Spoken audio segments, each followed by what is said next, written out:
నమస్తే. వీడియో చూస్తున్న వాళ్ళందరూ కూడా సమయం ప్రతి ఒక్కరు కూడా చాలా తక్కువ ఉంది. భూమి మీద అందరూ ఇక్కడే ఉండిపోరు. మనము సమయం వస్తే ప్రతి ఒక్కరు వెళ్ళాల్సిన వాళ్ళే. చాలామంది ఏం చేస్తున్నారంటే ఉన్నది చిన్న జీవితం. ఒకప్పుడు ఆయుష్ పెద్దదిగా ఉండే, చేసుకున్న పుణ్యాలు కూడా అడ్డుపడుతుండే. ఈ మధ్యలో ఏమైందంటే ఎక్కడ చేయాల్సింది అక్కడే అనుభవిస్తున్నాం. ఏది ఇస్తే అదే తిరిగి ఎమ్మడ వస్తుంది. ఒకప్పుడు 100 సంవత్సరాల ఆయుష్ రేఖ ఇప్పుడు 60కి పడిపోయింది.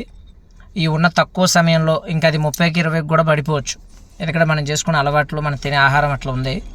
కాబట్టి ప్రతి ఒక్కరు కూడా ఎప్పుడు ఇక్కడే ఉండిపోతాం అన్నట్టు తయారవుతుంటారు. దయచేసి అది గుర్తుపెట్టుకోండి. ఇక్కడ ఎవరు శాశ్వతంగా ఉండరు. ఉన్న 4 రోజులు మీకు నచ్చిన పని చేయండి, పద్ధతిగా ఉండండి, 10 మందిలో పేరు గౌరవం వచ్చే విధంగా ఉండండి, కష్టపడండి. ఏ ఫీల్డ్ మీద మీకు అవగాహన ఉందో దాని మీద ఎంటర్ అవ్వండి. అంతేగాని నచ్చని ఫీల్డ్ మీద ఎవ్వరు ఎంటర్ అవ్వద్దు. మీకు నచ్చని ఫీల్డ్ ఉంటే ఇప్పుడే వదిలిపడేయండి. అర్థమైందా? మీకు ఏదైతే మీకు దేని మీద ఆసక్తి ఉందో ముందు ఫీల్డ్ని ప్రేమించాలి, మన వృత్తిని దైవంగా భావించాలి, దాని మీద ఇంట్రెస్ట్గా అప్డేట్ అవుతూ ఉండాలి. భగవంతుడు అందరికీ పుట్టంగానే గొప్ప స్థితి ఎవరికి ఇవ్వడు. వాళ్ళ టాలెంట్ని బట్టి ముందుకు వెళ్ళే అవకాశం ఉంటుంది.